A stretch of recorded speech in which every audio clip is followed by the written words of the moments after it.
निष्पक्ष और पारदर्शी भर्ती प्रक्रिया के अंतर्गत चयनित 393 होम्योपैथिक फार्मासिस्ट को नियुक्ति पत्र वितरण करते हुए मुख्यमंत्री योगी आदित्यनाथ वेलनेस सेंटर बनाने हैं। कार्यक्रम में संबोधित कर रहे हैं। 5000 की आबादी में एक आयुर्वेद का योग और वेलनेस सेंटर के लिए कार्रवाई युद्ध स्तर पर आगे बढ़ रही है और उत्तर प्रदेश तो इसमें अग्रणी भूमिका का निर्वहन कर रहा है। और मैं तो बार बार इस बात को कहता हूं कि हेल्थ टूरिज्म में अगर किसी एक सेक्टर में सबसे अधिक संभावना है तो भारत के अंदर वह आयुष उसके लिए अपने आप को तैयार कर सकता है कि आयुष में संभावना है। दुनिया आज आपकी तरफ आना चाहती है, दुनिया आज आपको तरफ देखना चाहती है, लेकिन उसके अनुरूप वातावरण देना यह हमारा दायित्व है। और आज ये 393 होम्योपैथ फार्मासिस्ट की नियुक्ति इस दिशा में एक महत्वपूर्ण कदम है जो आयुष विधा को आम जन की संपूर्ण आरोग्यता के लिए प्रोत्साहन करने के लिए एक प्रयास, डबल इंजन सरकार के द्वारा किए गए प्रयास का हिस्सा है। और उस प्रयास के क्रम में आज हम सब यहां पर उपस्थित हुए हैं। मैं अक्सर इस बात को देखता हूं, आज भी मानसिक रूप से हम लोग इस बात को मानते हैं कि अरे सब जो है आयुर्वेद से या योग और नेचुरोपैथी से या फिर होम्योपैथ से या यूनानी या सिद्धा से, इसमें हम इसके बारे में बहुत जानकारी, सामान्य नॉलेज के लिए भले ही व्यक्ति जानकारी रखता होगा, लेकिन उसमें बहुत चाहे उसके में कैरियर बनाने के लिए लोग अभी भी संकोच करते हैं। मुझे लगता है यह समय है कि हम कैरियर बनाने के लिए भी और उत्तम आरोग्यता के लिए भी ट्रेडिशनल मेडिसिन को प्रोत्साहित करें, इस दिशा में प्रयास करें, लोगों को इसके लिए प्रेरित करें। बहुत बड़ी उपलब्धि आपकी होगी, लोगों को इसके माध्यम से उत्तम आरोग्यता प्राप्त होने में मदद मिलेगी। और यह हमारा दायित्व बनता है कि इसकी शुरुआत अपने नागरिक कर्तव्यों से प्रारंभ होती है।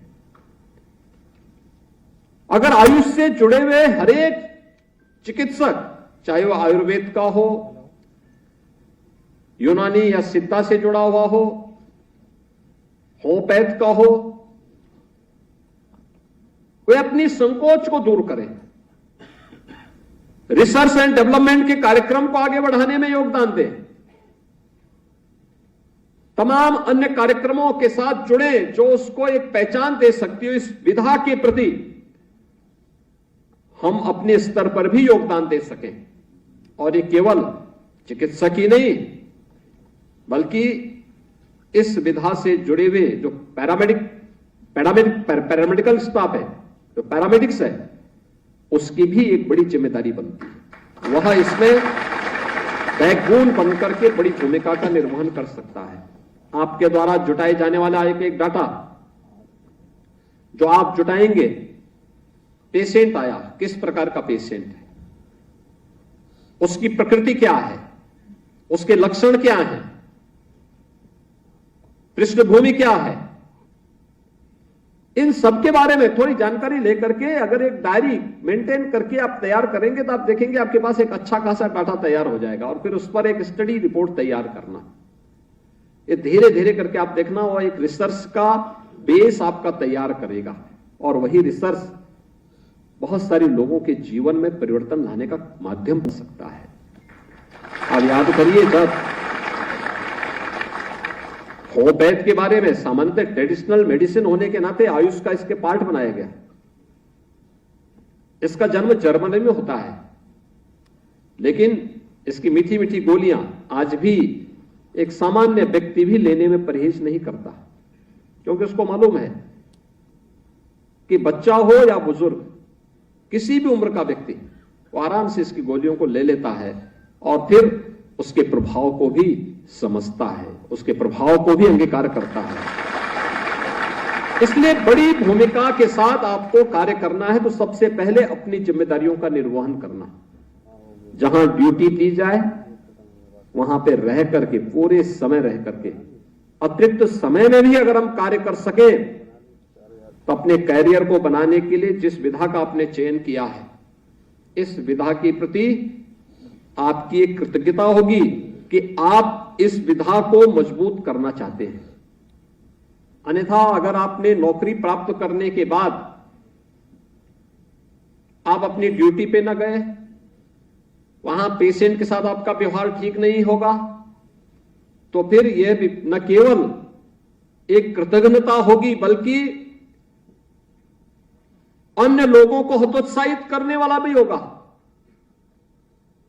क्योंकि लोगों को फिर होगा कि साहब ये तो एक औपचारिकता है, एक औपचारिकता से जीवन नहीं चल सकता, व्यवस्थाएं नहीं चल सकती हैं।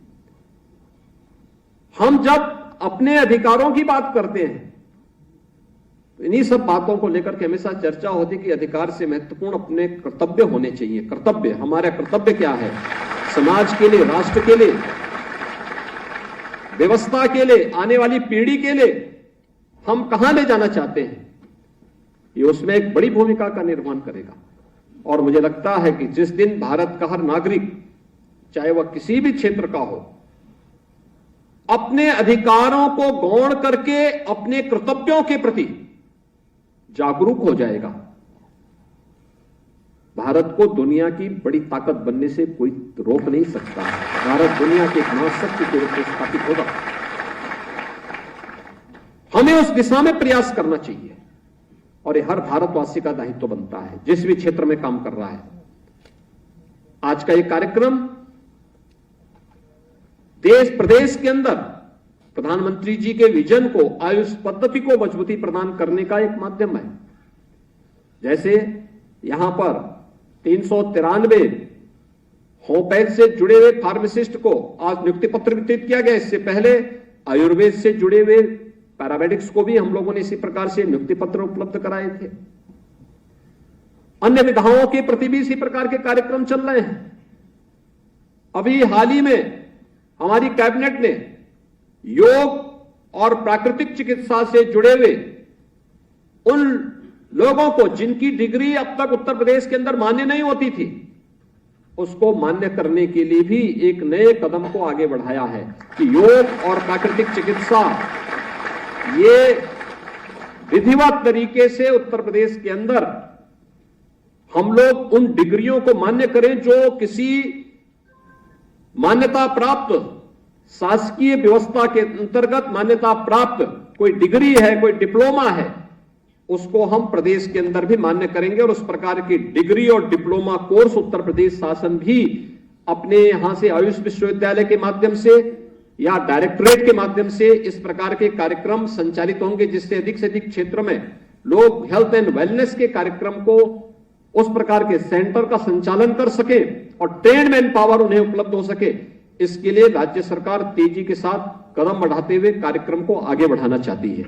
और इसी दिशा से आज हम सब आपके बीच में आए हैं आपसे बताने के लिए कि इस दिशा में हमें भी अपने प्रयास को, जो जिस क्षेत्र में